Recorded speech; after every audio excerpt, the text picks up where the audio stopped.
본문은 히브리어의 헛되다는 단어로 시작하는 그런 문장이거든요. 근데 12절에서 17절은 지혜자, 지혜의 헛됨을 얘기했고 18절에 23절은 인간의 수고의 헛됨을, 그리고 24절에서 26절은 그러기 때문에 새로운 길, 하나님께 소망을 두는 그러한 길이 최선의 길임을 얘기하고 있습니다. 이러한 전도자의 인생의 경험을 통해서 우리는 인생의 허무함과, 그렇기 때문에 인생의 실패를 하지 않고 최선의 길은 하나님께 소망을 두는 것임을 우리는 알게 됩니다. 이런 본문을 통해서 우리에게 주는 인생의 기원과 바람직한 인생의 길을 우리는 배울 수 있는데, 첫째, 인간의 지혜는 한계가 있고 헛되다는 것을 우리는 알아야 합니다. 12절 17절을 읽어보면은, 물론 이 12절의 시작이 내가 돌이켜 지혜와 망령됨과 어리석음을 보았나니라면, 이게 지혜라는 주제를 가지고 이제 얘기하는 단락이에요. 12절부터 17절까지. 그런데 자기의 경험 속에서 보니까, 솔로몬 하면은 이 전도서를 기록한 사람이 솔로몬이라고 하잖아요. 솔로몬 하면 당대 최고의 지혜, 심지어 그 당시에 어느 나라에 누구와 비교를 해봐도 비교할 수 없는 지혜를 가졌다고 그래요. 솔로몬이 그 지은 잠언의 숫자, 또 솔로몬이 심지어 동물, 식물과도 다 얘기를 했다고 그러잖아요. 그런 뛰어난 지혜를 가졌던 솔로몬이 결국에 와서 물론 이 지혜가 세상을 살아가는 데 많은 도움이 되고, 그렇게 표현한 것처럼 지혜자는 눈이 이렇게 머리에 있는 것처럼 그 어두운 세상을 밝혀 나갈 수 있는 그런 유익함이 있는데, 반면에 우매자는 그 어두운 세상을 헤매다가 고통받는 이런 그런 삶을 살게 됩니다. 그래서 언뜻 보기에는 지혜자가 이렇게 더 뛰어나고 그럴 것 같은데, 결국에는 지혜자나 우매자나 다 죽음을 맞이한다는 거예요. 이 죽음을 어찌할 수 없다는 거예요.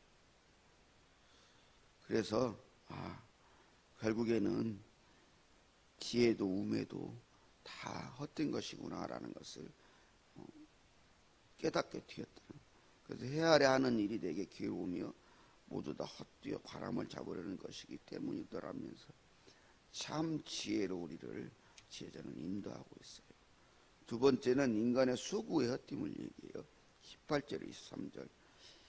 지혜의 헛됨을 얘기했던 전도자는 또 인간의 수고가 헛됨을, 이미 우리가 며칠 전에 봤던 전도서 1장 3절은 해 아래 수고하는 모든 것이 사람에게 무엇이 유익한가라고 말하는 그 수사적 질문을 통해서 헛됨을 얘기했는데, 이것은 인간의 그 수고가 무익하다는 일반적인 전제를 얘기했다면, 이번에는 인간의 수고 헛됨의 이유가 그 수고 결과에 있다는 거예요. 그 수고 결과를 지키기 위해서 밤낮 근심하고, 또 그렇게 해서 수고의 결과를 제대로 누려보지도 못하고 그것을 다른 사람에게 넘겨주게 된다는 거예요. 근데 그 다른 사람에게 넘겨준 그 수고의 결과가 그 사람에게 유익이 되고 또 선한 결과로 이어져야 되는데 그렇지 못하는 그런 것들도 있기 때문에 이 수고도 또한 헛되라는 거예요. 그래서 수고의 결과가 어차피 헛되기 때문에 수고의 결과에 대한 지혜라고 할 수 있는 것은 생전에 누리있을 때 누리고 그것을 나누는 지혜를 가져야 됩니다. 그때 그런다고 그러잖아요.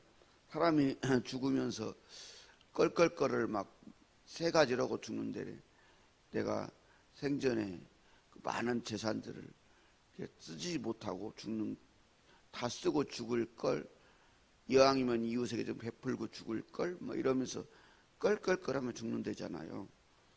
실제로 보면은 이 솔로몬도 자기가 이게 우상을 숭배하게 된 원인이 자기의 지혜로 봤을 때 그렇게 정략 결혼을 해가지고 이렇게 막 하면은 다른 강대국들하고도 이렇게 결혼을 통해서 관계를 맺으면 침략을 당하지 않고 나라를 부강하게 하고 이렇게 잘 할 수 있을 거라고 생각했던 거잖아요. 그게 솔로몬의 당대는 어느 정도 맞았어요. 그런데 있을 수 없는 이스라엘 나라, 하나님만을 섬기던 나라를 완전히 우상의 나라로 만들어 버렸잖아요. 그리고 결론적으로 그것이 솔로몬 사후에 또 이 솔로몬을 뒤를 이은 그 아들로 인해서 하나님께서 그를 통해서 나라를 갈라져 버리게 만들어져요. 그렇게 뛰어난 지혜와 노력으로 지키려고 했던 모든 것도 지킬 수가 없는 것이 되어버렸다는 거죠. 세상에 많은 우리들은 지금 보는 것들, 여행을 가거나 이렇게 보면은 그 화려한 로마의 그 유적들, 또 저 인도에 가면 타지마할이라고 그 아내를 위해 만들었다는 그 사원, 어마어마한 사원들. 저기 우리가 그 역사에서 바벨론 탑이라고 하는 것, 그런 것들, 저기 또 잉카 문명, 이런 당대의 사람들이 그렇게 떵떵거리고 했던 모든 것들이 그게 우리가 좀 유적처럼 보지만은 그게 무슨 유익이 남고 뭐가 있나요, 솔직히. 다 사라져 버린다.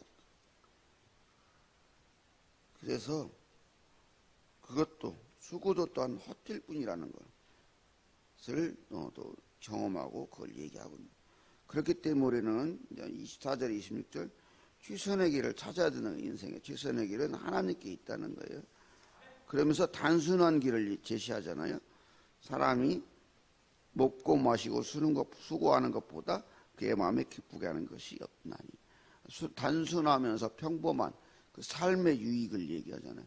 그런데 그것조차도 아주 누구나가 누리는 이런 단순한 삶조차도 하나님의 손에서 나와야 된다. 그렇지 않으면 그런 기쁨을 줄 수가 없다. 그래서 결론적으로 전도자가 얻는 결은 기쁨도 슬픔도 모든 것도 하나님의 손에서 나올 때 그 사람에게 기쁨이 되고 유익이 될 수 있다는 거예요. 그래서 우리는 그래서 잠언 1장 8절 말하는 것처럼 여호와를 경외하는 것이 지혜의 근본이다. 삶의 모든 길의 출발점이고 결론이라는 거예요. 그것을 깨닫게 되었다는 거예요. 솔로몬은 누렸던 그 지혜와 명성은 지금도, 그리고 그가 누렸던 부와 그런 영화는 지금도 그 어떤 사람도 그 정도의 부와 영화를 누리지 못한다 그래요. 이런 여러 이야기들 속에는 아직도 솔로몬 시대에 숨겨놓았던 그 보물들을, 어마어마한 보물들을 찾지 못했다, 그런 이야기들 갖고 많은 이야기들이 나와요.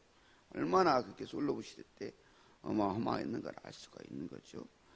그런데 이 모든 걸 또 자기가 경험하고 겪어보니까 바람에 나는 겨와 같은 것일 뿐이라는 거예요.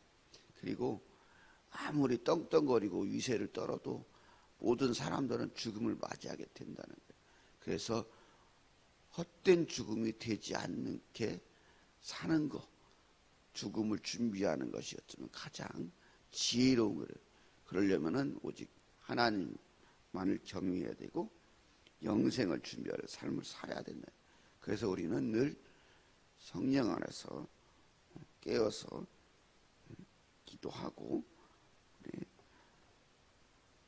예수 그리스도의 본을 따라서 하나님께 돌아가는 그런 준비를 하는 사람으로 살아야 된다.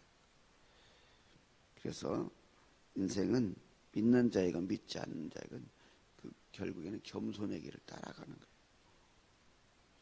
이렇게 살아갈 때 우리는 우리의 삶이 헛되지 않은 결과에 이를 수 있을 것입니다. 이렇게